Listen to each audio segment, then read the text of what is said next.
kisha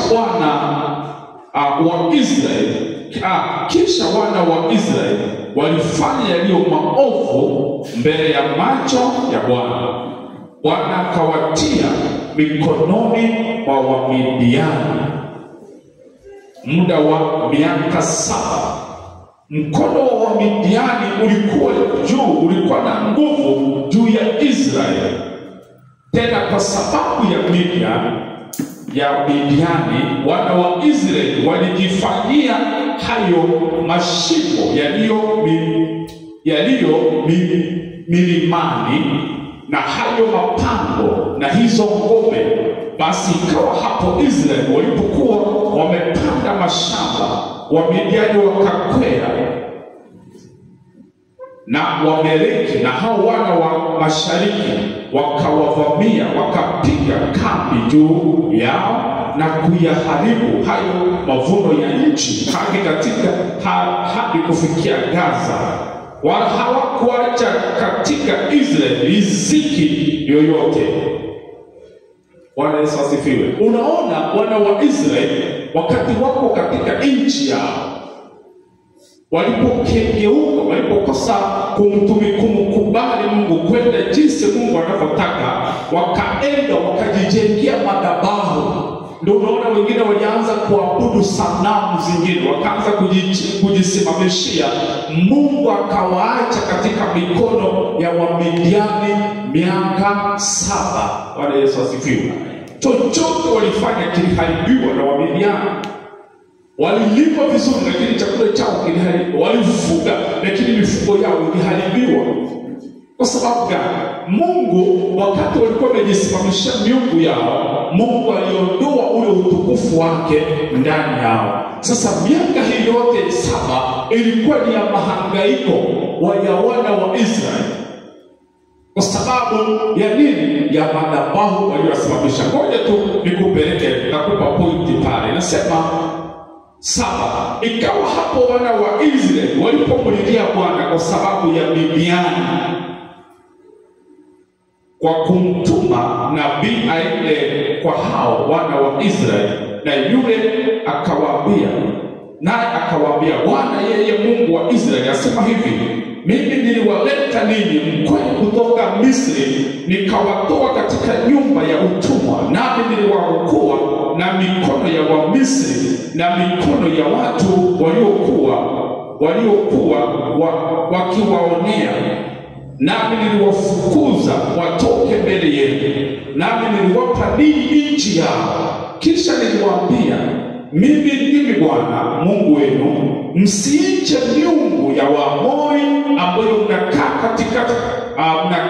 katika nchi yao, lakini hamkutii sauti yangu. Unaona sasa, wana wa Israeli wakati Mungu amewatoa katika nchi ya Misri, aliwapa nchi ambayo walikuwa wamefika, hawakutii kile ambacho Mungu alikuwa amekusudia. Bwana Yesu asifiwe. Sasa kwa sababu hiyo Mungu akawaachilia walijisimamishia madhabahu. Mimi huwa mara nyingi napenda kuambia watu wetu, hasa Mungu nashukuru kwa sababu nimezaliwa hapa Kuria, nimejua mambo ya Wakuria, na ili tusaidie watu wetu. Watu wengi wanaangamia kwa sababu ya madhabahu haya ya familia yaliyosimamishwa. Nitakuleta uone. Mimi nilipokuwa kijana nilikuwa nikiona mara nyingi unatembea kwa familia, unapata wamesuka kamba. Nafikiri unaweza kubaliana na mimi. Wanasuka kamba, wanafunga nyumba. Mlikuwa mnaona kitu kama hiyo? Wanasuka kamba ya nyasi, wanafunga nyumba. Mlikuwa mnaona? Na wakati wanafanya hivyo, sacrifice zilikuwa zinatolewa. Walikuwa wanachinja mbuzi. Sisi tunakula, hatukujua ni nini kilikuwa kinawekwa, hatukujua. Wengine labda ni familia yetu tuliona, wengine labda ni familia yetu ilifanya tulijua, lakini sisi tulichofurahia ni kula ile nyama. Hatukujua kwa nini watu hao walikuwa wanafanya hivyo. Mwaka na mwaka wazazi wetu walikuwa wangetoa sadaka, walikuwa wanatoa mbuzi, walitoa kondoo, wanachinja. Mambo yalikuwa yanafanyika na sisi tumetoka hapo. Sasa haya, unajua wakati kitu kingine kimechukua nafasi badala ya Mungu, hii inaonekana sasa ndio madhabahu. Bwana Yesu asifiwe. Hawapo wanamtegemea Mungu, walikuwa wanategemea vitu. Maana shida kama ingetokea kwa boma, wangejiweka, wangejikusanya, wangetoa sadaka, wangetoa dhabihu, wangechinja. Siku moja tulikuwa tumelala usiku, ndugu yangu ambaye anaitwa Nchama Madenge, tumelala tu, baba akaja. Sasa yeye alikuwa amepitiliza na usingizi. Ilipofika usiku tukaanza kusikia anaongea. Sasa sisi tulipoamka tukampokea baba, yeye alikuwa amepitiliza na usingizi, tukasikia anazungumza kwa usingizi maneno. Baba aliposikia yale maneno alimwamsha. Alipomwamsha, kulikuwa sisi wakati huo unalala na mbuzi wanalala ndani. Sasa tunalala pande hii, mbuzi wanalala pande ile. Baba alienda akachukua mbuzi, akamzungusha kwa mbuzi, kisha akamwambia huyu mbuzi ni wako, yeyote asije akamshika. Bwana Yesu asifiwe. Sasa haya ndio madhabahu. Na huyo mbuzi ambaye angekabidhiwa mtu alikuwa anaheshimiwa, singeguzwa, maana amekabidhiwa. Sijui kama mliona hiyo, uliona hiyo. Bwana Yesu asifiwe. Sasa ndio maana tumefika, mambo mengine yamekosa kwenda vile tulitarajia. Tunajaribu, lakini bado tunarudishwa nyuma, hatusongi. Kwa sababu gani? Wana wa Israeli walipoelewa hivyo, Mungu kuna mtu alimtuma, bali anaitwa Gideon. Tutaona katika ngoja uone, nikusaidie ujue. Tunaenda mstari ule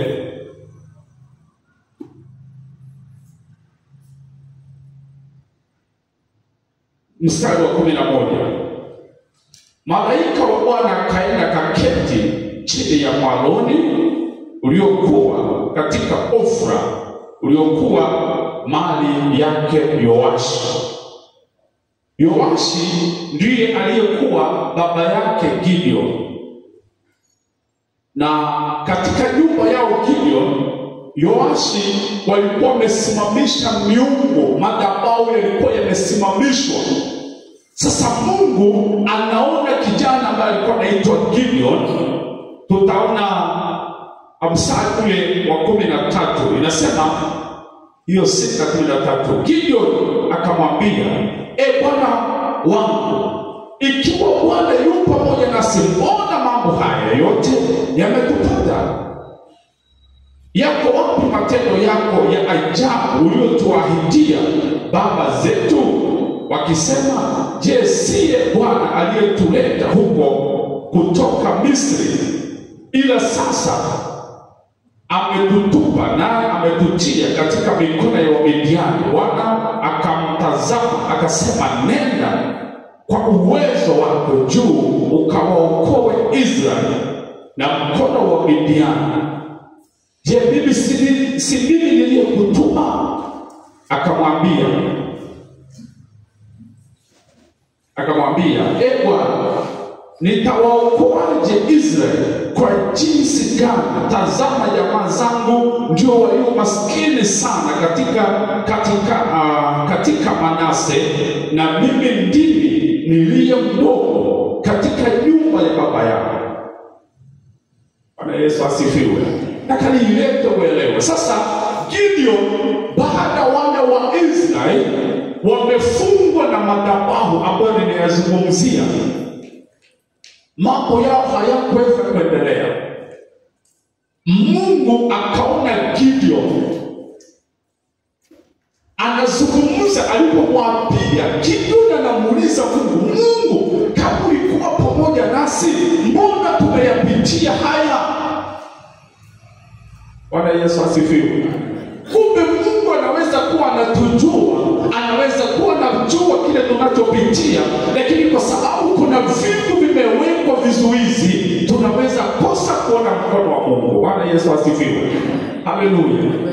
Sasa unapoona kuna kitu ambacho sasa wakati tuko katika madhabahu, tumefungwa, tumekuwa katika madhabahu, ni nini ambacho tunaweza kufanya ili tutoke katika yale madhabahu, tuvunje yale altars?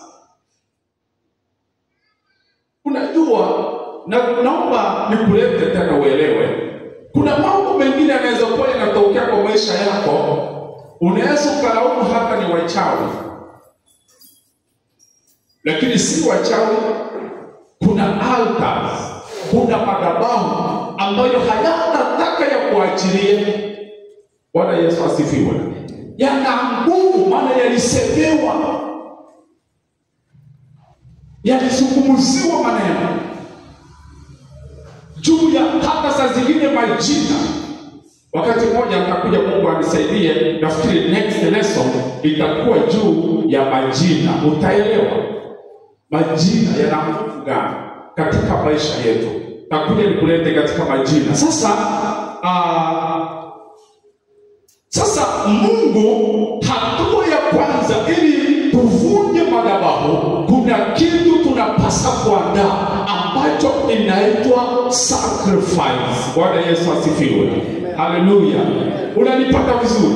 Ili sasa tuangushe hizi altars zilizosimamishwa na babu zetu na baba zetu, tunapaswa kutoa kitu kinaitwa sacrifice ama dhabihu.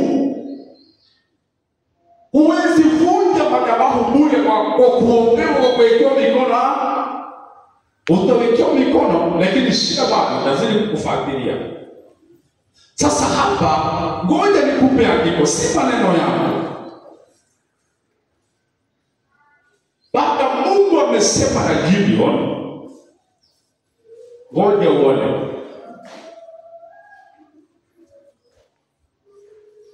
Na mstari wa Waamuzi 6:17 inasema, naye akamwambia, kama nimepata kibali mbele zako, mbele za macho yako, basi unionyeshe ishara ya kuwa ndiwe wewe unayesema nami. Hivyo ni sasa wakati Mungu amemtokea, anazungumza naye habari za madhabahu, anamwambia Bwana, nionyeshe ishara kwamba Bwana wewe ndiye unayesema na mimi. Kwa nini Gideon anaomba ishara? Anajua ametoka katika familia ambayo ni ya miungu. Sasa nataka kuthibitisha Mungu huyu anayesema naye kama anaweza kumtoa katika hiyo miungu. Bwana Yesu asifiwe. Wakati mwingine unapotaka kutoka katika madhabahu, you have to risk. Lazima urisk. Kusema ndio Kiswahili, lazima to take risk. Kusema ndio kuhatarisha. Bwana Yesu asifiwe. Lazima uhatarishe. Sio bure. Unamleta Mungu na kutoka katika familia ambayo imefungwa kwa madhabahu. Lazima uhatarisha. Kwanza utajiuliza, na Mungu huyu asipofanya, mawazo yatakukujia. Unaambia familia yenu kwamba tunataka tutoke kwa madhabahu, Mungu huyu asipofanya. Bwana Yesu asifiwe. Maana umekaa na familia yenu, na kila familia lazima Mungu ataweka mtu wa kuitoa katika madhabahu. Haleluya. Si watu wote, lazima mtu atasimama kwa familia ambaye ataangusha madhabahu. Mungu anazungumza na mtu individual. Na unapotaka kutoa familia yenu kwa madhabahu, utapitia pingamizi kweli kweli. Bwana Yesu asifiwe. Si mchezo. Mtoto wa Mungu kumjua Mungu ni faida. Tena Mungu anataka anakutumia wewe kukomboa familia yenu. Sasa hapa Gideon anamwambia Mungu, niambie Bwana ishara ambayo itakuwa ni wewe kweli Mungu, na nalizungumza nao. Gideon kanamuuliza baba. Ujue Gideon ametoka kwa familia, yuko bado katika familia ambayo baba yake anaitwa Yoash ama Joshua. Waabudu miungu kweli, sanamu zinaabudiwa, miungu inaabudiwa. Yoash. Sasa Mungu anakaita Gideon. Gideon ndio kadogo kanasema nitaokoaje nyumba yetu. Ngoja uone hapa. Anasema Jasari alisema kwamba ni nini kinaweza kufanya tuvunje hizi madhabahu ili alta hizi zivunjike. Ndio inasema kwamba mstari wa 18, tafadhali usiondoke hapa hadi nikuje nikatoe zawadi yangu na kuiweka mbele zako. Sasa Gideon alipoona ni Mungu anazungumza naye, akamwambia usiondoke hapa Mungu.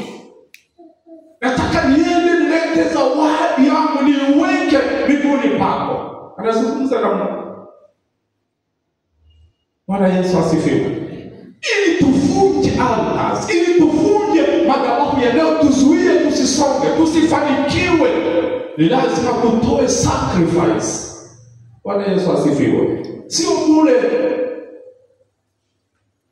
Sasa Gideon anamwambia Mungu, nisubiri hapa Bwana, ngoja uone kile ambacho Gideon anafanya.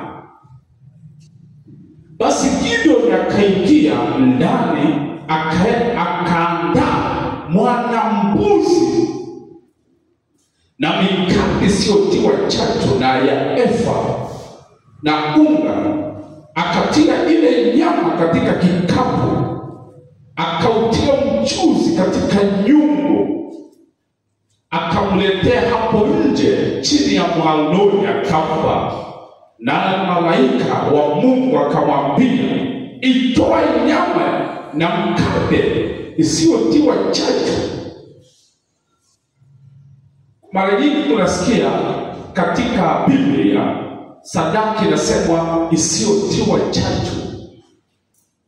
Mara nyingi inazungumziwa katika Biblia, yule ambaye ni msomaji, kwa nini inasema isiyotiwa chachu? Bwana Yesu asifiwe. Nitakueleza hapo. Uiweke juu ya mwamba huu, ukamtoe huyo mbuzi huu, ukamage huu mchuzi, ukafanye hivyo. Ndipo malaika wa Bwana akanyoosha ncha ya fimbo ile aliyokuwa nayo mkononi mwake, akagusa ile nyama na ile mikate. Moto ukatoka mwambani ukateketeza ile nyama na mikate. Malaika wa Bwana akaondoka mbele ya macho yake. Bwana Yesu asifiwe. Sasa tunataka kutoka katika hali ambayo imetufunga. Madhabahu ni vitu ambavyo vinaweza kufanya usiondoke, maana vinaona vikikuachilia utaenda kwa mafanikio. Sasa lazima zinapigana na wewe. Wakati mwingine unaweza ukaanzisha biashara, maana vinajua biashara hii itakufanikisha. Zitapigana na kazi yako ili kukurudisha, haisoki, zinairudisha kwa maana inajua hii itakufanikisha. Sasa madhabahu haya hayapendi usonge, yatapiga kazi unayoifanya. Bwana Yesu asifiwe. Mwingine umeokoka, lakini madhabahu haya yanataka kila wakati yatakurudisha. Wewe hatua, unapiga hatua mwaka mmoja, mwaka wa pili ukija unarudishwa pale pale, sababu ina nguvu inakuzungumzia. Bwana Yesu asifiwe. Pako unashika kuelewa. Wengine mnaanza na wokovu, wanaendelea tu. Pako unasikia yule tulianza na siku hizi ni mchungaji, ni mtumishi wa Mungu. Pako unasema tulikuwa na yule mtu. Bwana Yesu asifiwe. Kwa nini wewe hujaenda? Bwana Yesu, kuna spirit ambayo inafanya huwezi kuevuka uende katika ng'ambo. Ndio hiyo nazungumza altars. Bwana Yesu asifiwe. Wengine ni magonjwa.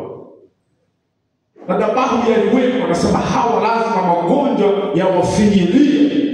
Hakuna siku utaenjoy. Kuna watu wanaenda kila mwezi huu anapeleka hospitali, mwezi unaokuja anapeleka huyu. Inakuwa ni rotation hivyo. Bwana asifiwe. Pesa unatumia zinaenda hospitali.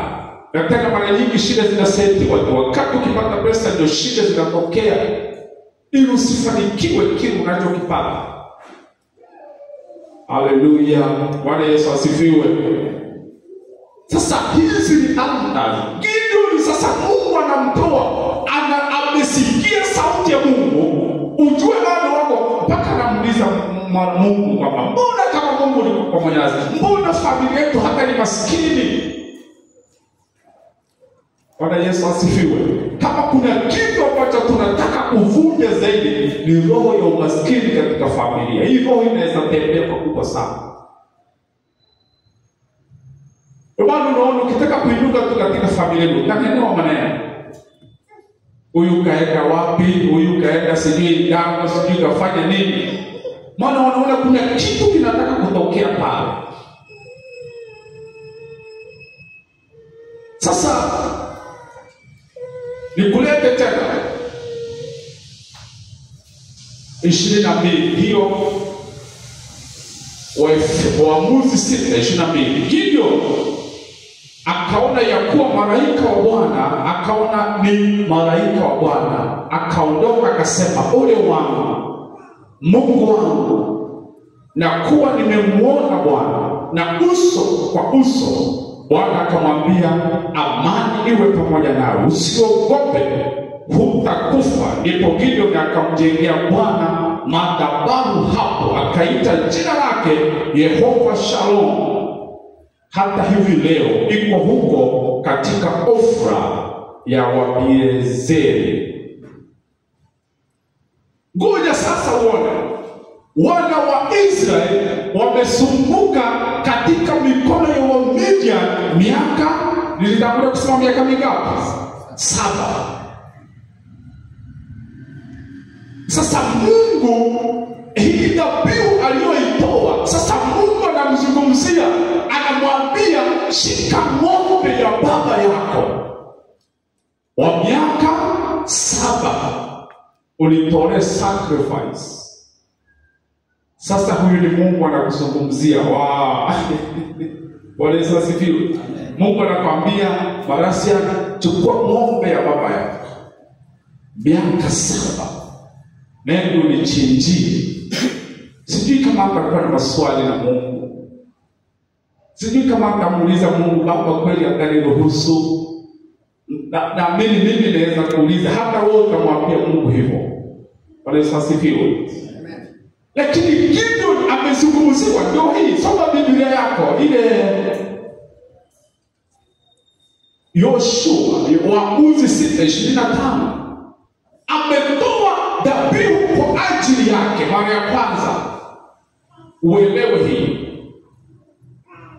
Anarudi dhabihu ya pili anaitoa kwa ajili ya baba yake. Maana baba yake ndio aliyesimamisha altars.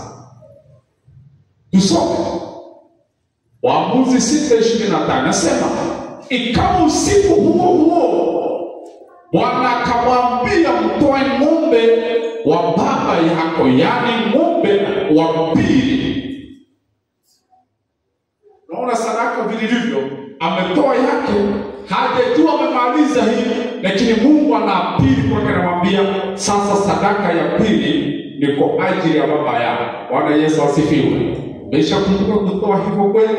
Tumeshawaitoa sacrifice, ukasema hii ni kwa ajili ya baba yangu, hii ni kwa ajili ya sokolo yangu ambaye alitumikisha Mungu. Unaweza nisomea pale? Bwana Yesu asifiwe. Anasema ng'ombe ya baba yako, yani ng'ombe wa pili, miaka 7. Kwa nini amwambia atoe ng'ombe wa miaka 7? Why?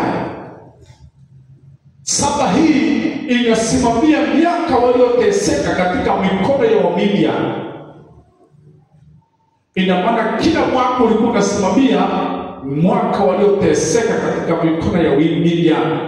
Anapiga hesabu hiyo, anaona miaka 7. Sasa ng'ombe atakaotolewa ni aliye na uwezo wa kulikama ile miaka. Bwana Yesu asifiwe. Haleluya. Unapata ufunuo hapo. Haleluya. Sasa ngoja usikie.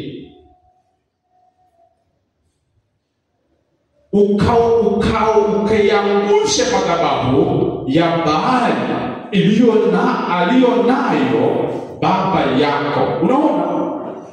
Anaambiwa sasa ng'ombe huyu utakayemtoa na kuangusha madhabahu ambayo baba yako aliyonayo.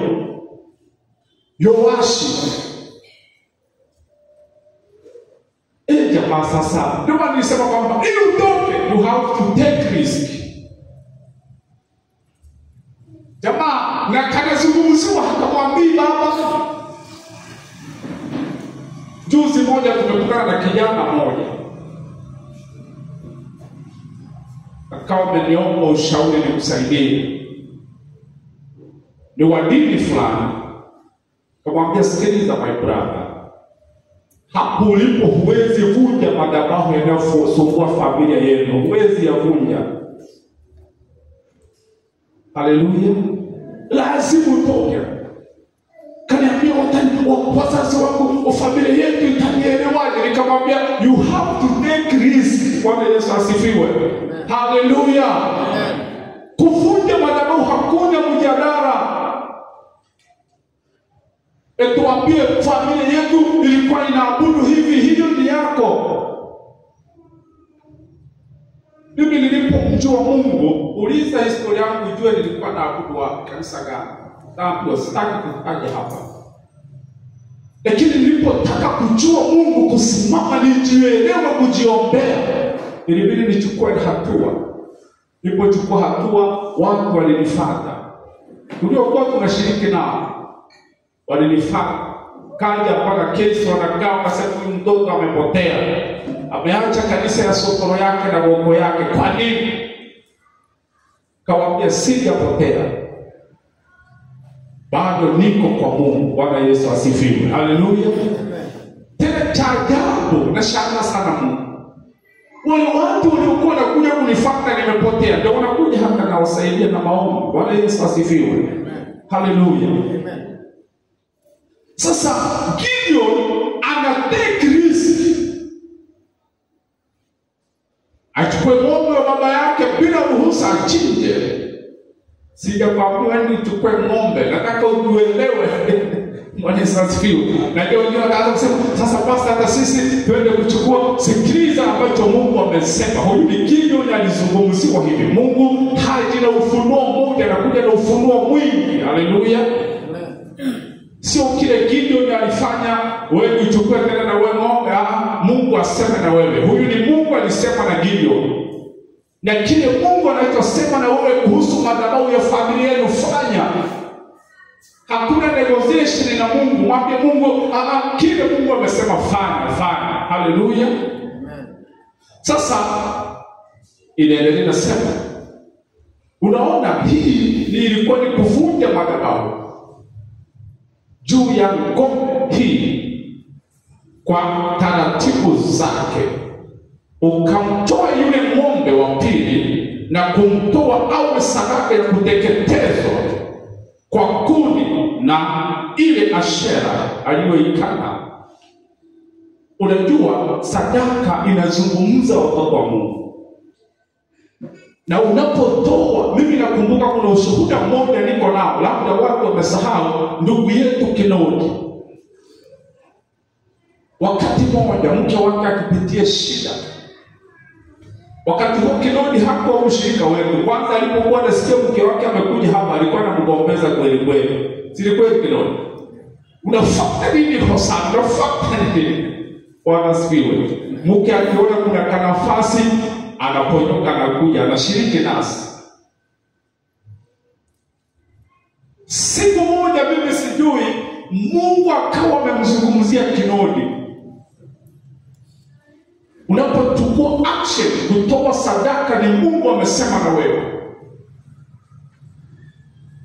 Nakumbuka Kinoni alibeba ng'ombe dume. Mimi nilikuwa nahubiri hapa, nasikia ng'ombe kwa miti huko hapo kwa choo nyuma. Nikafikiri labda leo ni siku ya mnada, labda wameweka ni watu wa mnada wamekuja wamefunga ng'ombe hapo. Nilipomaliza ibada, ndugu yetu Kinoni wakaleta ng'ombe madhabahuni. Kuna kitu alikuwa anataka kuvunja katika familia yake. Bwana Yesu asifiwe. Kinoni, nataka nikuulize, baada umetoa ile sacrifice, kile ambacho ulitoa kwa ajili yake, Mungu alitenda ama hakufanya? Bwana Yesu asifiwe. Pigia Bwana wetu makofi. Huu ni ushuhuda tulio nao. Wakati mmoja mke wa Kinoni alikuwa anaweza kukimbia mpaka hata usiku, lakini Mungu anazungumza na yeye kwamba kwa ajili ya hichi. Ndio maana nimesema kwamba wakati mwingine unaweza ukaombea mambo yanaweza kuwa yanarudi tu, naomba yanarudi. Kwa sababu gani? Kuna altars bado inazungumza kwa sababu ya maisha haya, kwa sababu ya shida hii. Bado unaona watu wengine anachukua na beba unaenda mpaka kuombewa wapi? Wengine wanaenda mpaka Mombasa, wanaenda sijui kuombea wapi, wanaenda Dar es Salaam. Popote unasikia waombezi walipo, unaenda na unarudi, bado shida yako iko pale pale, haijatoka. Sababu haijaelewa mizizi ya shida hiyo unayopitia. Bwana Yesu asifiwe. Amen. Ndio altars ina nguvu, lakini kwa sacrifice Mungu hujibu haraka. Ngoja uone, baada Gideon ametoa sadaka ya baba yao, usiku ule baada yake Mungu anamwambia toa ng'ombe bulldog ya 7 years. Usiku huo baada ya kumaliza, tunaenda mstari wa 27. Sikiliza vile Biblia inasema. Ndipo Gideon akatoa watu 10 miongoni mwa watumishi wake. Sasa Gideon anataka kudestroy, maana cha kwanza ametoa sacrifice, imekubalika na Mungu. Cha pili sasa anataka kuchukua nafasi kuvunja haya madhabahu sasa. Bwana Yesu asifiwe. Haleluya, haleluya. Ni somo gumu, lakini sasa Gideon alichukua watu, alitake risk. Kwa hiyo utaona hapa hakufanya mchana, alifanya usiku. Inasema hivi, ndipo Gideon akatoa watu 10 miongoni mwa watumishi wake, akafanya kama Bwana alivyomwambia. Bwana Yesu asifiwe. Fanya kama Bwana alivyosema. Wakati mwingine Mungu anakuambia fanya kitu fulani, usianze kupigana useme kwa sababu hii ni ndoto. Mungu kweli, Mungu wewe umesema. Biblia inasema akafanya kama Bwana alivyomwambia. Lakini kwa kuwa aliwaogopa watu wa nyumba ya baba yake na watu wa mji, hakuweza kuyatenda haya wakati wa mchana. Bwana amesema una take risk, kwa sababu Mungu aliogopa Gideon, watu wa nyumba yao ya baba yao na watu wa kijiji chao. Biblia inasema kwamba akafanya mambo haya usiku. Waone kitu ambacho Gideon alifanya. Sasa baada sadaka imekubalika, Mungu anampa roho sasa ya kuweza kuvunja. Anasema 28, Waamuzi 6:28. Hata wakazi wa mji walipoamka asubuhi na mapema, wakaona madhabahu ya Baali imebomolewa na ile Ashera iliyokuwa karibu nayo imekatwa, na yule ng'ombe wa pili ametolewa sadaka juu ya madhabahu iliyojengwa. Wakaambiana. Sasa Gideon kameamka usiku, patrol mji, wanaomba ile kuvunja madhabahu. Waliamka sasa kuomba.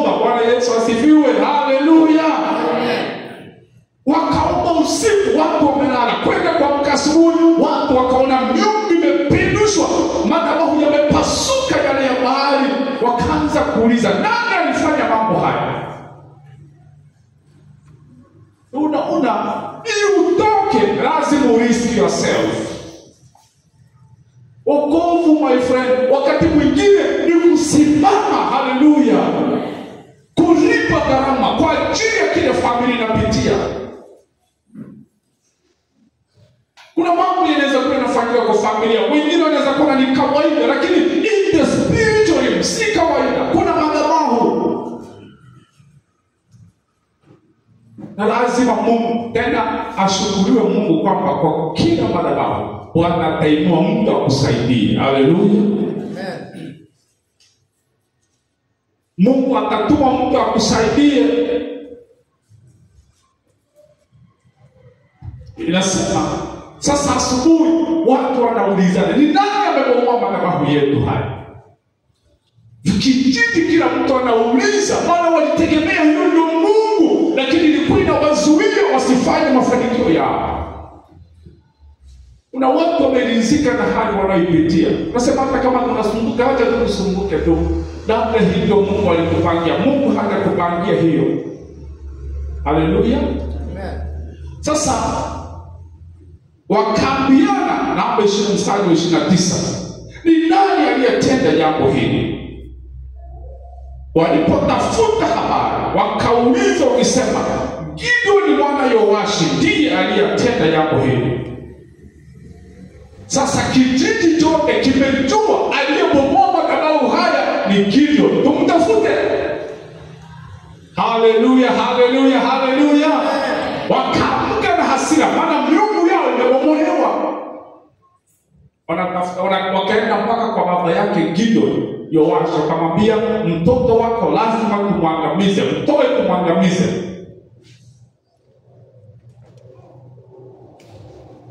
Na nafurahia sana Gideoni hapa.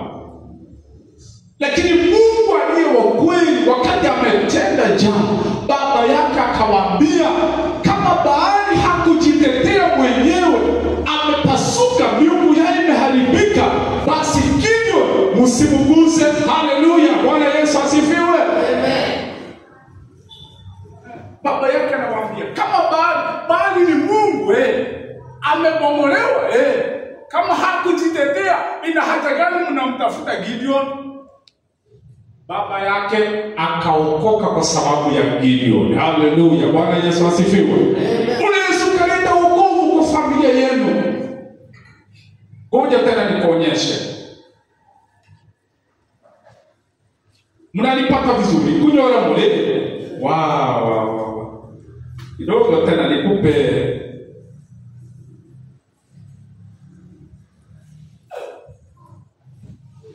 Sacrifice inatusogeza karibu na uwepo wa Mungu. Tutaona mtu mwingine pia aliyetoa sacrifice ikamleta karibu na Mungu.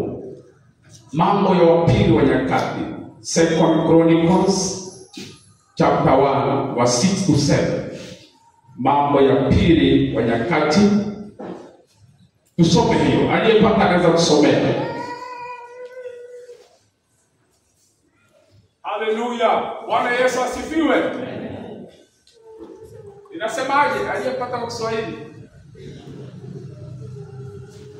Mambo ya Pili wa Nyakati. Leo wasomaji wetu wako hapa.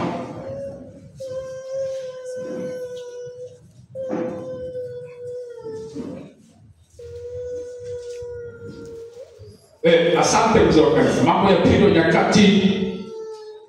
Mambo ya Pili wa Nyakati 1 mstari wa 6 mpaka 7. Inasema Sulemani akaipandia huko madhabahu ya shaba mbele ya Bwana. Sikiliza. Solomon akaipandia madhabahu huko madhabahu ya shaba mbele za Bwana. Madhabahu ya shaba. Bwana Yesu asifiwe. Shaba ni dhamana, ni madini fulani yaliyo na dhamana kubwa. Akapanda madhabahu ya shaba. Sikiliza kilichoendelea. Iliyokuwako hemani pa kukutania. Akatoa sadaka 1000 za kuteketezwa juu yake. Bwana Yesu asifiwe. Shikilia hapo. Unaweza keti kidogo nieleze. Labda unajua kuna vitu vingine tunasoma tu tunapita. Solomon wakati sasa unaona yeye alikuwa ni kijana wa David. Daudi, Solomon. Kuna wakati baba yake Daudi ametaka mjengee Mungu hekalu. Lakini Bwana akamwambia kwa kutaka kwako, unajua kuna kitu unaweza taka ufanye, lakini kwa sababu hauna huo uwezo, Mungu ameona Mungu wawili. Bwana Yesu asifiwe. Tena ningekuwa na fedha ningemjengea Mungu hekalu. Hiyo kutamani tu, Mungu akamwambia usijali. Mwana wako Solomon atanijengea. Bwana Yesu asifiwe. Kuna kitu unaweza tamani ufanyie Mungu, lakini kwa sababu hauna uwezo, Mungu akaona desire ya moyo wako, ataiachia hata kwa mtoto wako. Sasa Solomon nimesema kwamba akatoa nini elfu? Akatoa sadaka 1000 za kuteketezwa. Akatoa sadaka 1000, ina maana alitoa mbuzi 1000, kondoo 1000, ng'ombe, punda, kila kitu alichotoa 1000 kwa sababu ya sadaka ya kuteketeza. Bwana Yesu asifiwe. Alipotoa wakati huo baada ile dhabihu, kwa maana kuna vitu vingine tunaweza vifanya vinaruhusu sasa roho Mungu kusema nasi. Baada ya kutoa, Mungu akamkujia usiku akasema, endelea kwa usikie. Usiku kule Mungu akamtokea Sulemani. Sikiliza, Bwana Yesu asifiwe. Haleluya. Amen. Baada ya Solomon kutoa sacrifice, usiku huo Bwana akamshukia sadaka, akamwambia omba utakalo. Bwana Yesu asifiwe. Asante mzee kanisa.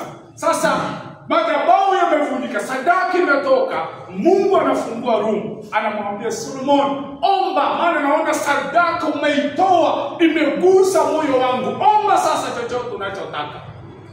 Bwana Yesu asifiwe. Haleluya.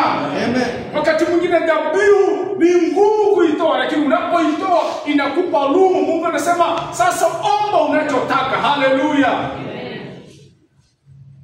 Solomon anapewa nafasi.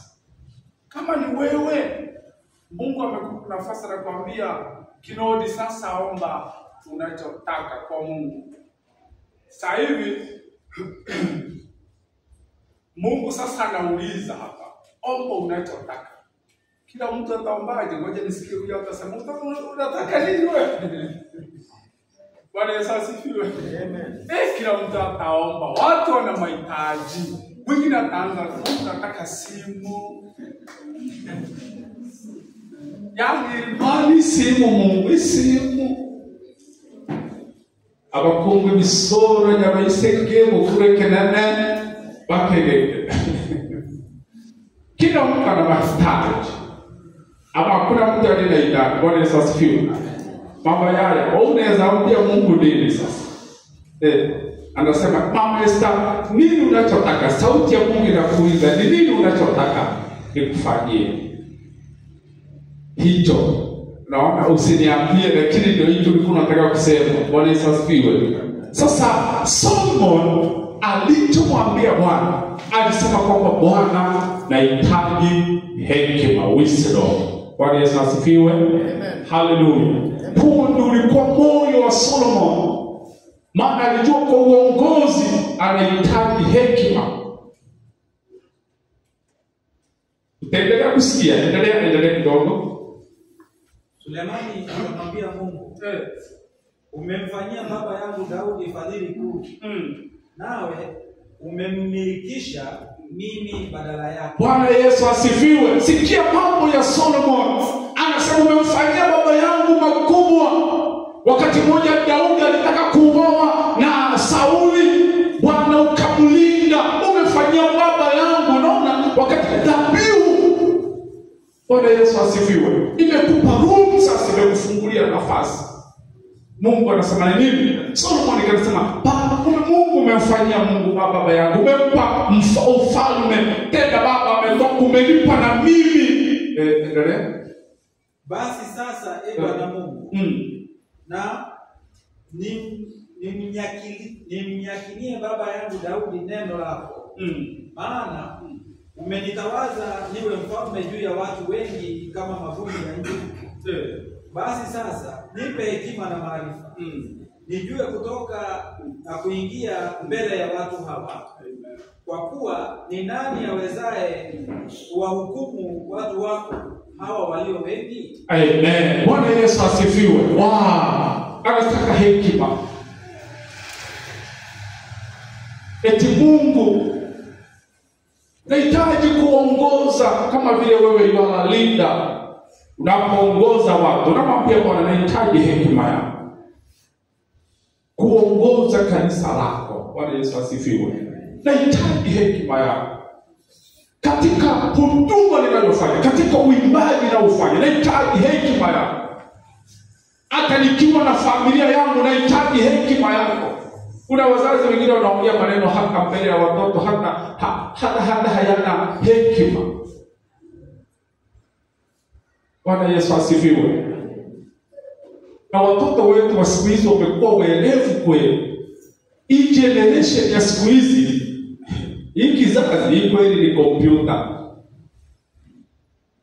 Watoto werevu, kila ndo nina katoto pale kanaitwa David, huyo last born. Kila kitu anachoona kwa TV anauliza, na hii nini? Na hii nini? Sasa huyu mtoto na sasa, hata wewe hata kiona, napenda kuona channel hii ya wanyama Worldwide, hii Worldwide sijui nini ya wanyama bana, Wildlife, asante. Sasa baba, na hii nini? Hata nyingine sijui na mambo hiyo ni ng'ombe na hata ni nyati. Bwana Yesu asifiwe. Anataka kujua. Sijui wako kama unakuuliza. Bwana Yesu asifiwe. Kila kitu. Leo huwezi danganya mtoto. Kitabu ungechukua simu, mtoto amelilia simu, unampa simu hata haina betri, hata utaamini ni simu. Lakini sehemu ukimpa simu mpaka afike kwanza, isipotoa mwanga na kurushia na kwambia nataka inayowaka. Bwana Yesu asifiwe. Uelevu kweli kweli. Hata wengine ndio wanatufundisha simu pale nyumbani. Mtoto anajua kuchokora mpaka chenye hujawahi jua wewe, lakini yeye anajua. Kanauliza, kanataka kujua. Sasa Solomon, Mungu amempa neema. Mungu sasa anamuuliza, nifanye nini Bwana? Na wale alisema kwamba hata tunapokuwa ni hekima, tunapolea watoto wetu pale nyumbani, tujue kusema na wao. Hata mimi huwa mara nyingi nasema kuna vitu vingine pia wazazi tunapokaa katika TV tuna watch. Msikae na watoto kuwatch vitu vingine ambavyo havina maadili. Bwana Yesu asifiwe. Haleluya, hiyo si nene.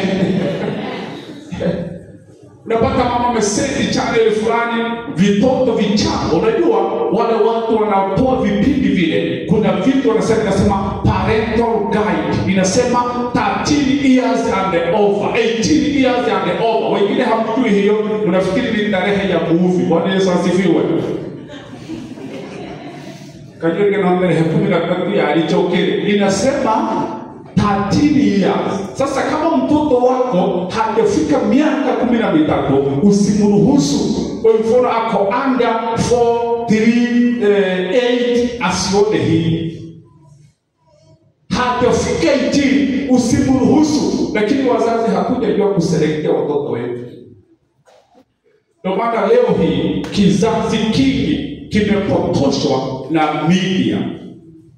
Labda hukakubaliana na mimi, lakini mimi najua hivyo. Bwana Yesu asifiwe. Na watoto leo ndio nimeweza wamekuwa werevu kweli. Huwezi kumdanganya. Unaona wakitaka kuona kitu kibaya, unaona wanatoa macho pale. Umeshajua. Sasa ni vizuri, mimi huwa nikienda naambia watoto wangu waweke na mtoto wangu anaambia weka mashanga bizi, ni wajanja kweli. Wakikusikia, wakisikia nimepiga honi chenye ulikuwa naona umecheti ndio umeweka yenye wanajua, mimi sasa sitafanya nini? Sitawauliza. In generation welevu kweli. Sasa hata katoto, siku moja nikiwa kwa bafu, nina kamashini kangu, ninanyoa ndevu kwa bafu, kananiuliza ako nje mlango, baba unafanya nini? Namwambia ninajinyoa. Wapi?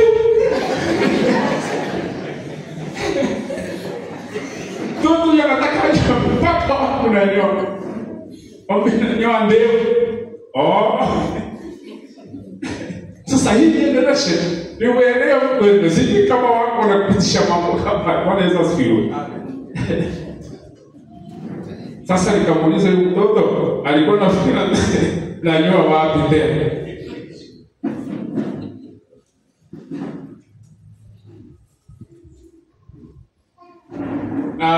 Ingine nasema dhabihu tunapotolea Mungu sacrifice inavunja, tuone Mwanzo 22 mstari wa 11. Bwana Yesu asifiwe. Haleluya. Sasa leo nazungumza juu ya madhabahu ambayo yametesa leo wengi sana.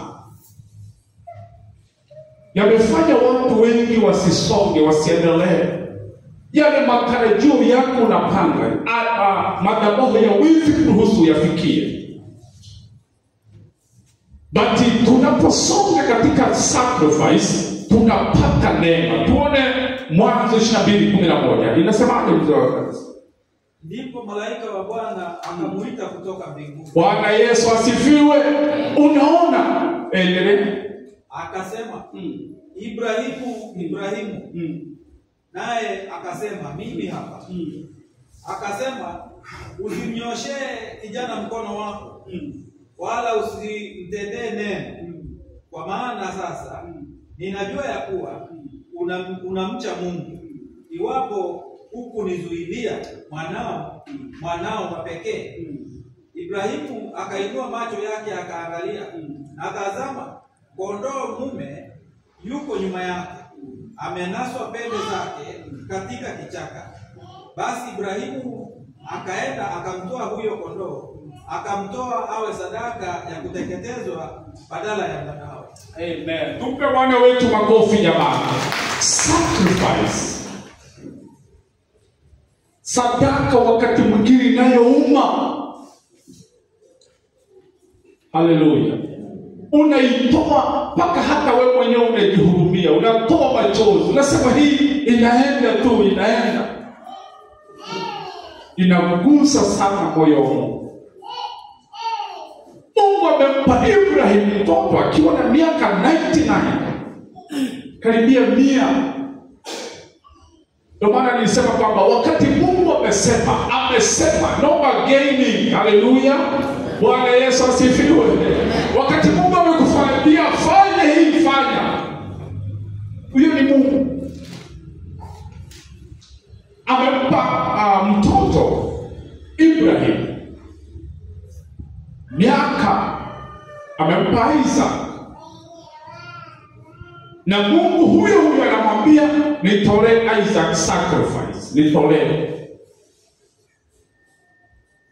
Sijui kama ni wewe ungefanya. Ungemwambia Mungu, Mungu hii sasa, ungekemea hiyo sauti, shindo hii si Mungu. Lakini Ibrahim akajua huyu ni Mungu. Bwana Yesu asifiwe. Na kufundisha uelewe, kuwa tayari kusikia sauti ya Mungu. Jamaa kaenda na mtoto wake kutoa sacrifice. Sadaka njia nyingine inatusogeza karibu na Mungu. Bwana Yesu asifiwe. Haleluya. Sadaka inatushindia wale wasiotaka waone unaenda. Sadaka inakuvusha. Haleluya. Sacrifice. Nataka nikufundishe uelewe. Hatuwezi vunja madhabahu ya familia zetu yaliyowekwa na kina babu na kina bibi zetu pasipo sacrifice. Hatuwezi vunja madhabahu hayo. Ndio tunaona Gideon wakati ametokewa na malaika, anamwambia Bwana, inabidi achukue mwana mbuzi wake atoe. Alipotoa tena, Mungu anasema toa sadaka, toa ng'ombe wa baba yako. Kuna vitu ambavyo wazazi wetu waliweka, tupende tusipende, vilizungumzwa, lakini hatujafika tukakumbuka tumetoka wapi. Bwana Yesu asifiwe. Ndio maana wengine kama wazazi wetu ni wale tumetoka kwa wazazi ambao walioa wake wawili, itakufuatilia. Bwana Yesu asifiwe. Itakufuatilia. Itakwambia suoe tena. Hata kama unahubiri, itakufuatilia. Ni wahubiri wangapi wanaoa? Anaenda na injili, anafika wakati ana mawazo na mgeukia, anaoa mke mwingine. Kwani antas yana nguvu sana. Bwana Yesu asifiwe. Haleluya. Kuna wengine wametoka katika familia ambazo wanaolewa hawezi kaa kwa boma.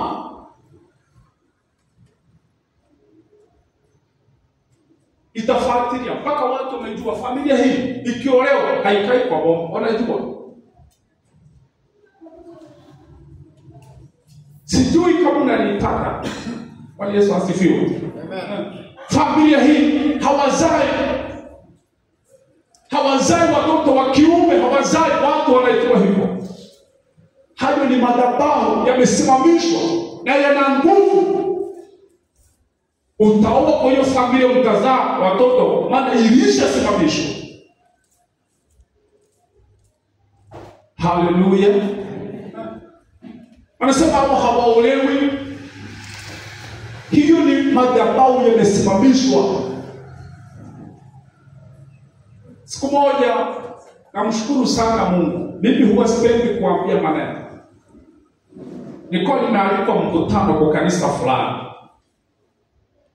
Ni hapa tu Mabera. Kuna dada alikuwa ameolewa, amemaliza miaka mingi bila kuzaa. Sasa nilipomaliza mkutano usiku, ilikuwa ni revival. Dada fulani akaamka, akaja akasema, kilio changu, nimeolewa miaka mingi, sina mtoto.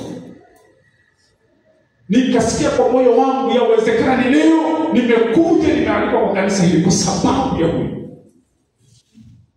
Nikamwambia, na Mungu wetu ni mwaminifu jamaa. Nilipoomba na yeye, sijawahi sema hilo neno hapa. Sijawahi kulisema. Lakini ukitaka naweza kumweleza. Hata yeye nikutume umuulize, atakwambia.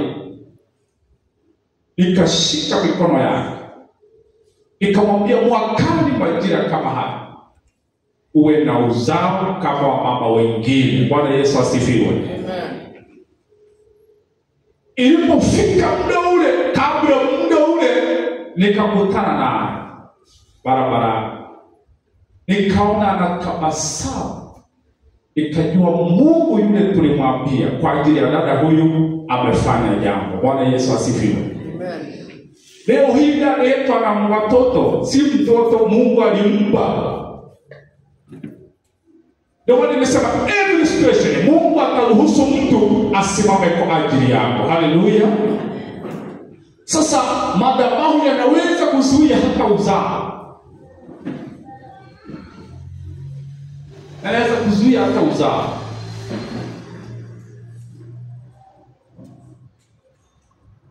Haleluya. Madhabahu yanaweza zuia, unaoa mke huwezi kaa naye, unaweza kaa.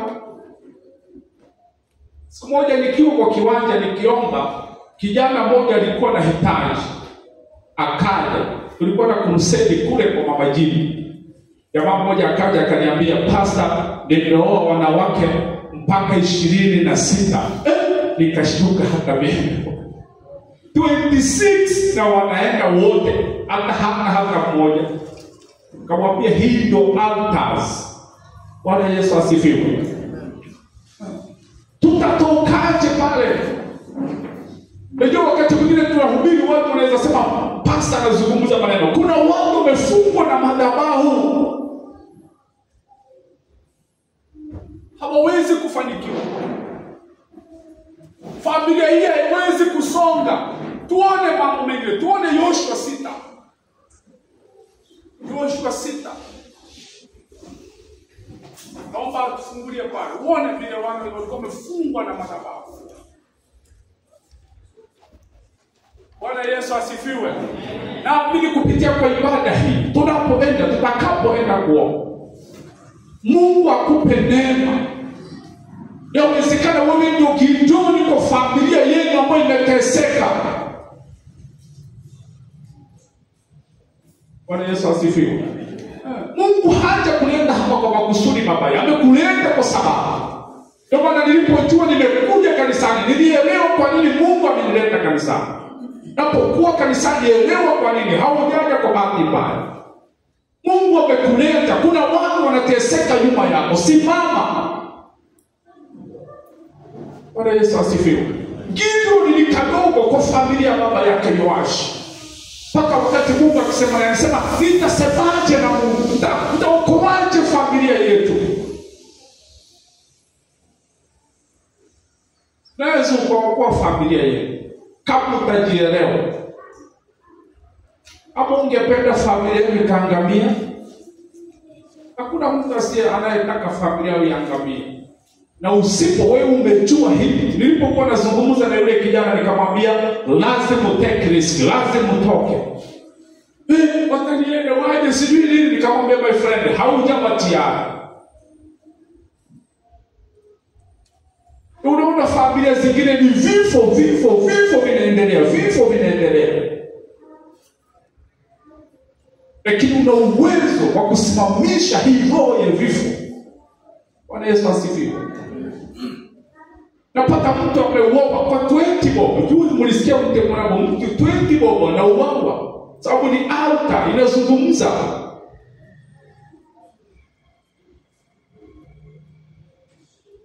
Unapokuwa Mungu amekuita, simama katika position yako. Bwana Yesu asifiwe. Kile ambacho Mungu anakukusudia ni kizuri. Yawezekana umekaa maisha ambayo unateseka. Hapo hiyo sio njia yako. Hiyo ni stagnant. Unapenda Mungu anataka akuvushe wewe. Maana hii kujililia. Mungu hapendi kulia. Kama unalia kuna shida fulani. Ndio maana Yoshua anamwambia, "Mbona ulituahidia nchi?" Ndio ile anasema na Mungu. Anasema, "Mbona ulituahidia nchi, ulituahidia kutubariki? Mbona ametupata haya? Familia yetu ni maskini." Kumbe wengine tunapitia umaskini, familia nyingine zinapitia umaskini kwa sababu ya madhabahu yaliyosimamishwa. Yoshua 6 inasemaje? Mstari wa 1. Basi Yeriko ulikuwa umefungwa kabisa kwa sababu ya wana wa Israeli. Sikiliza, Yeriko was the town, ulikuwa ni mji ulikuwa umefungwa kwa sababu ya wana wa Israeli. Hapana mtu aliyetoka wala hapana mtu aliyeingia. Hakuna mtu angetoka kwa huo mji wala mwingine kuingia, imefungwa kabisa. Bwana akamwambia Yoshua. Bwana Yesu asifiwe. Sikia sasa, ndio anasema every situation Mungu ataweka mtu wa kukutoa. Haleluya. Yawezekana kwa situation umepitia, Mungu amenipa neno hili ili nikusaidie utoke. Ndio maana Mungu anazungumza na Yoshua. Ukumbuke pale amesema na Gideon, hapa anasema na Yoshua ili mji ufunguliwe. Anasema, tazama. Sikiliza, naomba upande vizuri. Nimeutia Yeriko katika mkono wako. Mungu sasa anamwambia Yoshua, Yeriko huu, mji, kumbe mji unaweza ukawekwa kwa mkono wa mtu mmoja, si watu, kwa mkono wa mtu mmoja. Familia inaweza ikawekwa kwa mkono wa mtu mmoja. Bwana Yesu asifiwe. Haleluya. Sikiliza alichofanya. Na mfalme wake na mashujaa wake. nanyi mtauzunguka mji huu watu wote wa vita. Mkiuzunguka mji mara moja, fanya hivi siku 6. Na makuhani 7 watachukua tarumbeta 7 za pembe za kondoo. Asante, hapo ndio nilikuwa nataka wapate point. Unaweza keti kidogo. Makuhani 7 watachukua pembe za kondoo 7. Uelewe pembe hizi zilikuwa wapi? Ilibidi Yoshua ufanye sacrifice. Bwana Yesu asifiwe. Wachinje, wachukue pembe zile hazikuwa tayari.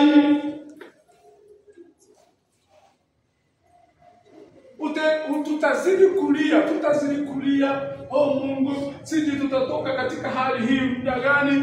You have to take action. Bwana Yesu asifiwe. Lazima uchukue nafasi. Simama na sacrifice kwa ajili ya hili ambalo limekuwa gumu. Haleluya. Wewe ndio unajua kile unachopitia. Yeriko ilifungwa, hakuna mtu angetoka, hakuna mtu angeingia. Familia inaweza ikafungwa, haitoki, haifanikiwi, haiendelei. Watoto hawasomi. Ndio maana unapata watoto wengine anafika darasa la 2 anaacha shule na mzazi yako wingi kusomesha mtoto huyu. Unashika unapeleka hata maskari wanapiga bado anapofika tu inafika hatu anaacha shule. Kwa nini? Kuna alta iliwekwa. Inawezekana mtu wa familia hakusoma. Kuna vitu alizungumza. Hatujavuka vitu hivi. Bwana Yesu asifiwe. Kwa maana tunazunguka miaka 7 wana wa Israeli wakiwa katika mikono ya Wamidian. Wanateseka, wanalima mashamba yanavurugwa, wanakusanya, wanafuga ng'ombe zinakufa, mateso miaka 7. Bwana akaona Gideon. Sasa hapa Bwana anaona Yoshua. Kumwambia utaweka mji huu. Aliposema pembe, hakuchinja kondoo tu. Ngoja wana kingine tena. Nini tena? Sijui kama unapata ufunuo. Haleluya. Bwana Yesu asifiwe. Wapenda tukiamua tunaweza ishi maisha ambayo tutastarehe. Haleluya.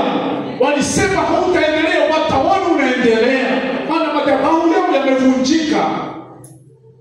Walisema watoto wako hawatasoma, wataona watasoma. Ogopa Mungu, usiogope mchungaji. Unajua kuna watu wengine wanafanya mambo eti anaogopa pastor, pastor akiniona. Ogopa Mungu ndio mkuu. Haleluya. Ogopa Mungu. Yeye ndio anayesema yeye ndio amebeba baraka zako. Mimi sijabeba baraka zako. Ninakusaidia. Haleluya. Nakusaidia tu kukuonyesha njia ili ujue kama hili linawezekana huko umelijua, lakini umelijua endelea mzee wetu kanisa. Nafikiri kwa sababu ya muda tutakuwa tunamalizia pale. Leo watu wamechelewa kwa sababu ya mvua. Na makuhani 7 watachukua tarumbeta 7 za pembe za kondoo waume. Umesikia? Hao wanachukua tarumbeta 7 za pembe za kondoo waume. Hiyo ni sacrifice ilifanyika, wakachukua pembe. Tuendelee tena. Mbele ya hilo sanduku na siku ya 7 mtazunguka mji mara 7. Nao makuhani watapiga tarumbeta zao.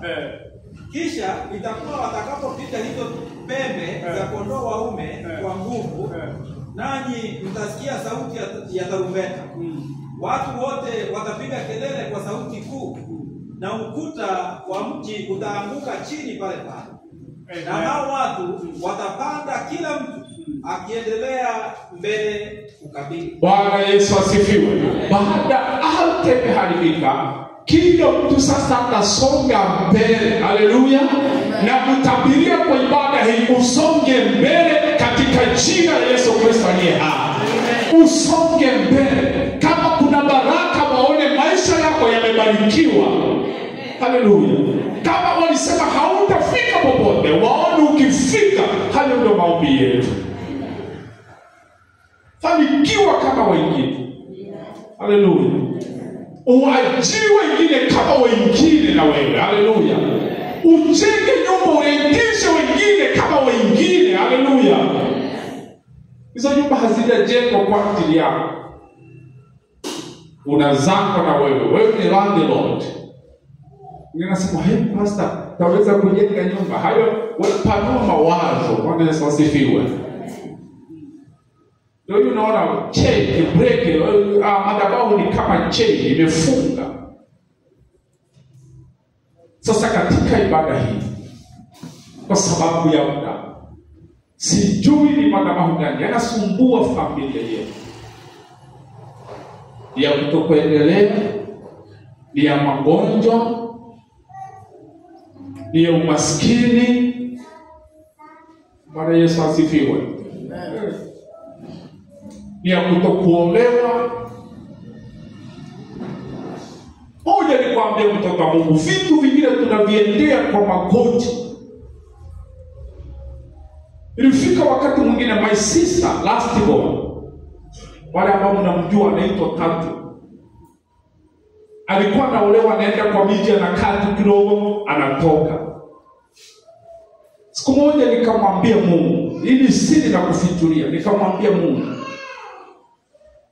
maana mimi nilingependa mtoto wetu akae kwa ngoma yake, atulie. Sasa nikaona hili altar. Haleluya. Nikaenda kwa magoti, nikamwambia Mungu. Pia mimi nashukuru sana Mungu, vitu vingi ambavyo tunamwambia Mungu nimeona Bwana akitenda. Bwana Yesu asifiwe. Hata wewe tena nikamwambia Bwana, ninaomba dada yangu, maana alikuwa amekiva mpaka anasema pastor, mimi nataka kununua plot yangu nijenge nijiishie mwenyewe. Akasema miaka, kwa akili zangu, miaka hii ni chache sana, miaka kama 20 na kitu, nunue plot ujenge. Kamwambia Mungu, na kuna vitu vinaweza kuwa vina happen kwa familia, unaona ni kawaida, si kawaida. Kamwambia Mungu, dada yangu apate sehemu akae kama watoto wengine. Nikaachia hilo, nikakabidhi Mungu. Mungu wetu alitenda. Bwana Yesu asifiwe. Amen.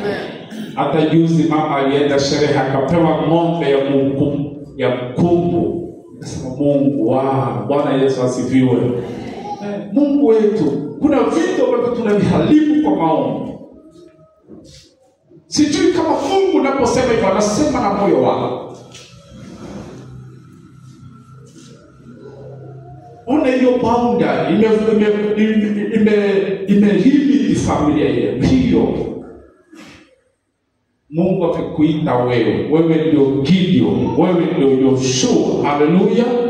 Bwana Yesu asifiwe. Simama kama jeshi. Sijui kwa nini Mungu, hili somo ilikuwa nilifundishe nilipoenda Jumapili kule Kiomakere, lakini nikasikia ujumbe unapelekwa kwingine. Kasema hili nitalimega kwa kanisa langu. Mungu alikuwa na kusudi ujue. Tusimame kwa miguu yetu.